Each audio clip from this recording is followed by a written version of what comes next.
Assalamualaikum warahmatullahi wabarakatuh. Saya Safida Damayanti dan rekan saya Alikvia Kamalasari.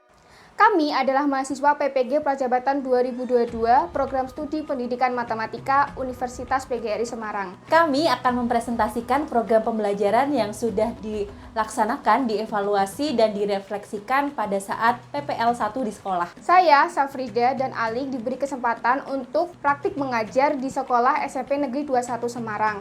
Kami diberi kesempatan untuk mengajar di kelas 9 dengan materi Bangun Ruang Sisi Lengkung. Kali ini kita akan mempresentasikan rancangan pembelajaran pada materi bola. Langsung saja kita ke pembahasannya.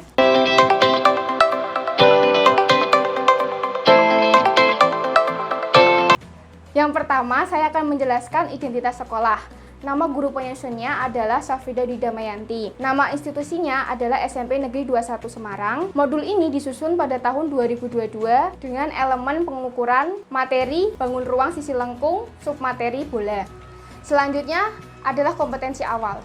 Kompetensi awal yang harus dimiliki peserta didik adalah kompetensi fase D sebelum dari elemen pengukuran, yaitu elemen bilangan. Sedangkan capaian pembelajarannya, di akhir fase D, peserta didik menjelaskan cara menentukan luas permukaan dan volume bola. Kemudian mereka dapat menyelesaikan masalah yang berkaitan dengan luas permukaan dan volume bola.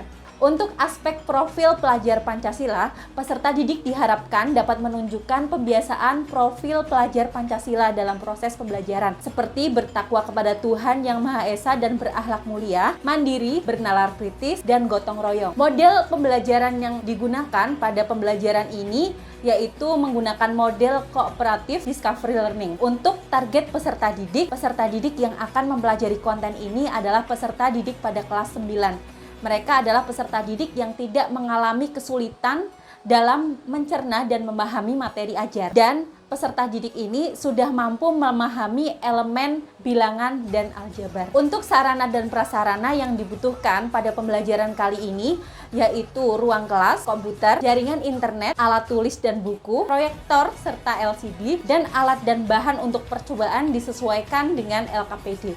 Selanjutnya, saya akan menjelaskan komponen inti dari modul tersebut. Tujuan dari pembelajaran modul tersebut adalah setiap elemen memiliki tujuan pembelajaran. Tujuan pembelajaran yang disusun paling tidak harus memuat dengan kompetensi, pemahaman bermakna, dan variasi. Nah, tujuan pembelajaran pada pembelajaran kali ini adalah menentukan luas permukaan dan volume bangun ruang sisi lengkung, yaitu bola. Menyelesaikan masalah yang berkaitan dengan luas permukaan dan volume bangun ruang sisi lengkung, yaitu bola. Selanjutnya adalah pemahaman bermakna. Elemen pengukuran membahas tentang keterkaitan keterampilan perhitungan yang terdiri dari menentukan dan menyelesaikan masalah yang berkaitan dengan bangun ruang sisi lengkung. Menjelaskan cara untuk menentukan luas permukaan dan volume bangun ruang sisi lengkung. Materi bangun ruang sisi lengkung mengajarkan kepada siswa bahwa dalam matematika memiliki manfaat yang banyak dalam kehidupan sehari-hari. Untuk pertanyaan pemantik sebagai apersepsi yang akan diajukan kepada peserta didik, pertanyaannya adalah sebagai berikut.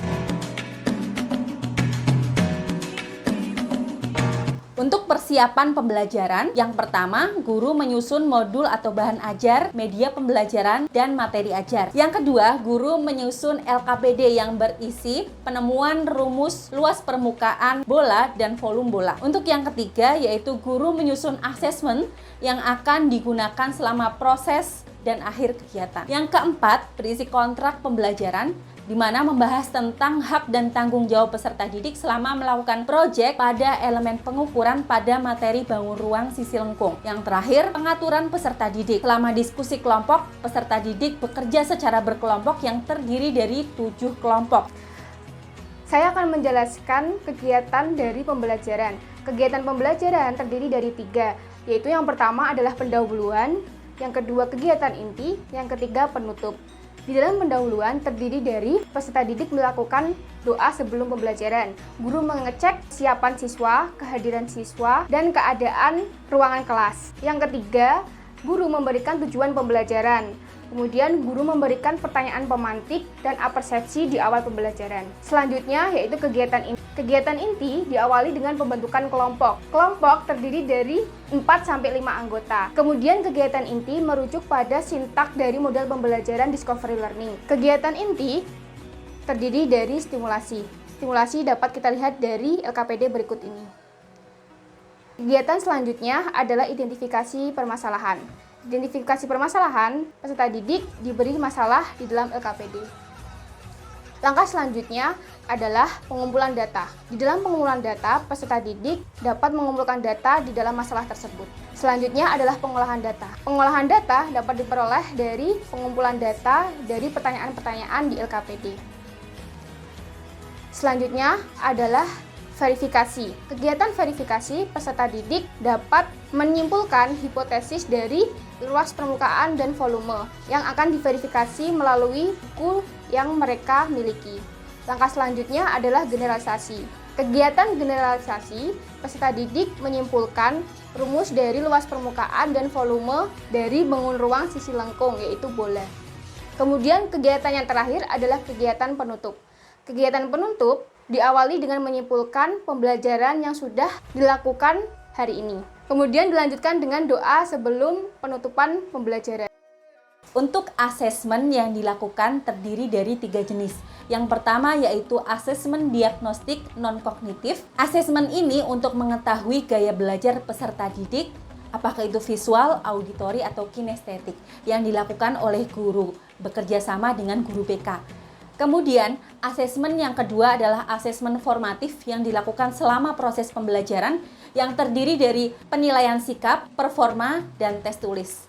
Kemudian yang ketiga adalah asesmen sumatif berupa tes tulis yang dilaksanakan setelah proses pembelajaran. Selanjutnya adalah kegiatan remedial dan pengayaan. Kegiatan remedial dilakukan jika hasil belajar peserta didik belum memenuhi capaian. Jika persentase peserta didik yang belum memenuhi capaian kurang dari 20%, akan diberikan tugas individu. Jika antara 20% sampai 50%, diberikan tugas kelompok.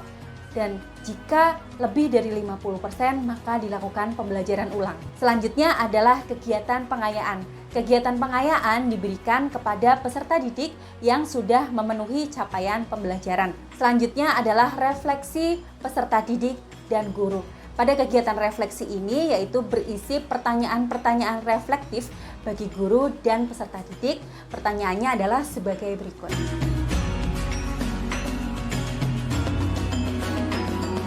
Demikian presentasi dari kami.